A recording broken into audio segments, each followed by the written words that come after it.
1er janvier 1804, 1er janvier 2025, Haïti, 221 ans plus tard.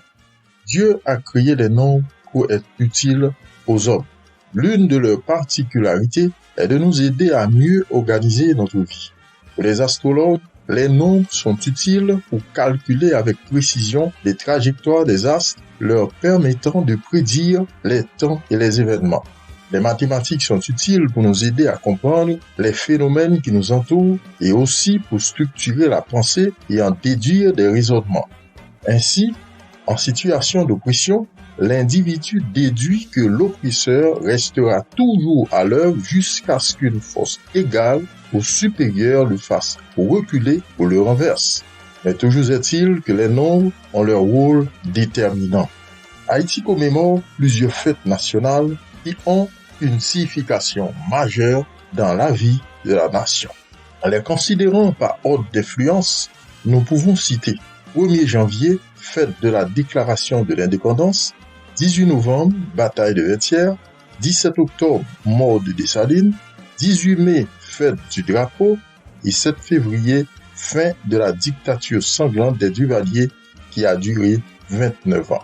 Ces commémorations ont pour effet de rappeler aux Haïtiens les durs chemins qu'ils ont parcourus pour se constituer en nation et s'octroyer le droit de vivre libre.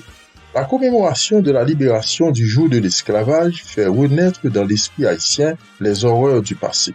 Plus que tout autre moment de l'année, le 18 novembre évoque les souvenirs d'une victoire éclatante sur l'une des forces d'oppression les plus sanglantes de l'histoire de l'humanité. Après 10 ans de lutte ininterrompue qui ont fait des centaines de milliers de morts, le 18 novembre 1803, l'armée indigène a remporté la victoire sur les troupes de Napoléon Bonaparte. Enfin, les esclaves de Saint-Domingue ont donné naissance à la première république noire de la planète. La nation haïtienne est née. Cette liberté est interrompue 2 ans plus tard, le 17 octobre 1806, avec l'assassinat de Jean-Jacques Dessalines, le fondateur de la patrie. Et depuis, la nation haïtienne n'a connu que la souffrance, les privations et les luttes quotidiennes pour conserver cette liberté constamment menacée par des forces occidentales. Aujourd'hui, après plus de 200 ans de néocolonialisme apparemment voilé, Haïti, constamment vilipendée et persécutée, est réduite au rang des nations les plus pauvres, les plus faibles et les plus dépendantes du monde libre. Comme toujours, les nombres ont leurs racines profondes dans le cœur des hommes. C'est comme la graine du souvenir plantée dans la conscience et nourrie par la répétition. Parfois, les nombres déterminent la conduite des hommes et façonnent leur personnalité de manière exceptionnelle.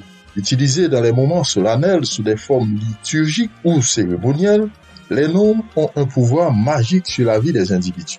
Parce que notre vie est liée au temps, le temps est lié au nombre et les nombres contiennent la racine de la création dont l'homme est le couronnement.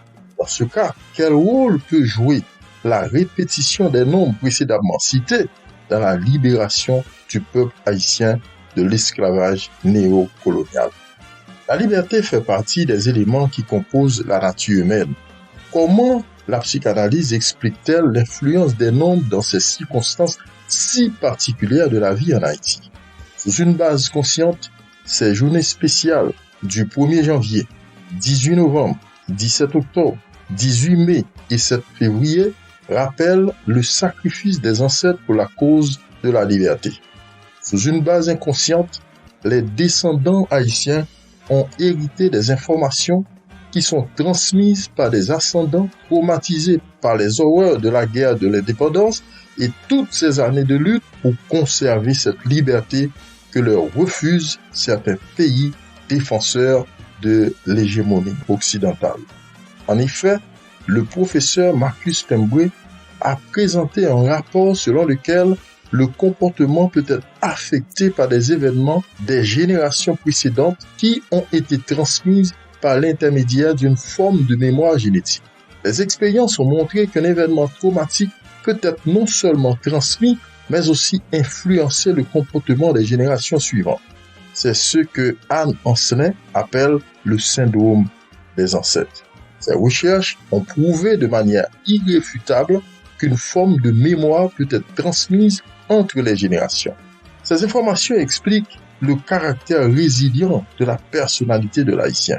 Malgré la détermination de certaines puissances étrangères à maintenir Haïti dans ce système d'oppression néocoloniale, l'Haïtien continue de résister. Malgré sa pauvreté affreusement entretenue et son isolement au regard du monde libre, il garde l'espoir. Faut-il dire que ses ennemis sont trop puissants et que son sort est déjà arrêté? Bien sûr que non. Au contraire, contre toute apparence, le jour viendra. Il vaincra. Et cette victoire sera possible à cause du fait que, premièrement, la liberté est un droit inné.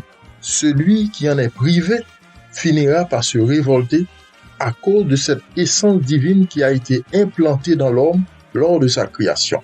En conséquence, aucune nation dont les citoyens ont compris la force de l'association ne peut être condamnée à vivre dans l'esclavage. C'est la loi de la vie instituée par le grand Créateur. Il existe pour tout esclave, autrement dit pour tout peuple opprimé, une année de jubilé, un jour nouveau, un moment où la dette est remise, selon Lévitique 25, versets 8 à 13. Deuxièmement, le sang des martyrs pour la libération d'Haïti est déjà versé. Toutes les forces divines, les esprits célestes et terrestres étaient témoins de ce sacrifice de vies humaines. Selon la théorie de l'expiation naturelle des ancêtres, la rançon est déjà payée. Ceci ne peut arriver qu'une seule fois dans la vie d'un peuple. Le sacrifice animal de Boukman était nécessaire une seule fois. La force mystique qui accompagnait ce sacrifice était suffisante pour déclencher cette prédisposition offensive dont les Noirs de Saint-Domingue avaient besoin pour conquérir leur liberté. Les ennemis de la nation haïtienne peuvent beau se liguer contre elle quand les temps sont accomplis. Sous l'influence de cette inconscience collective, les citoyens s'uniront comme au temps de leur père pour poser les actions nécessaires à leur libération définitive. C'est dans ce cas particulier qu'on réalise que les mêmes causes, dans les mêmes circonstances, produisent les mêmes effets. Et alors, un beau jour, comme le 1er janvier, le 18 novembre, le 17 octobre, 18 mai ou 7 février, ces informations qui déjà sont emmagasinées dans le subconscient des individus seront libérées par la mémoire en ce jour. Les abus constants des forces d'oppression, le pouvoir mystérieux du langage secret des anniversaires et la répétition des noms précités par contagion mentale finiront par produire un nouvel homme, un nouvel État, une nouvelle société.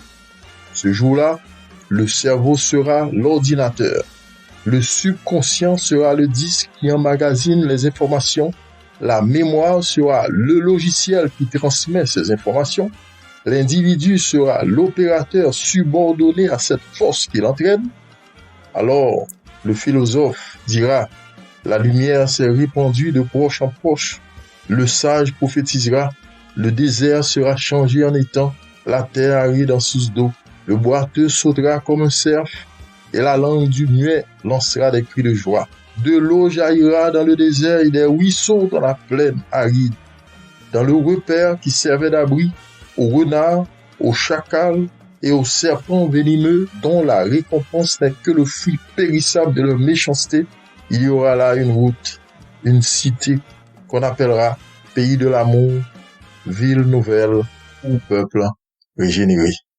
Vie nouvelle à tous les concitoyens haïtiens, quel que soit l'endroit où vous vous trouvez. Souhaite à vous tous une bonne année de combat pour la reconquête de votre liberté.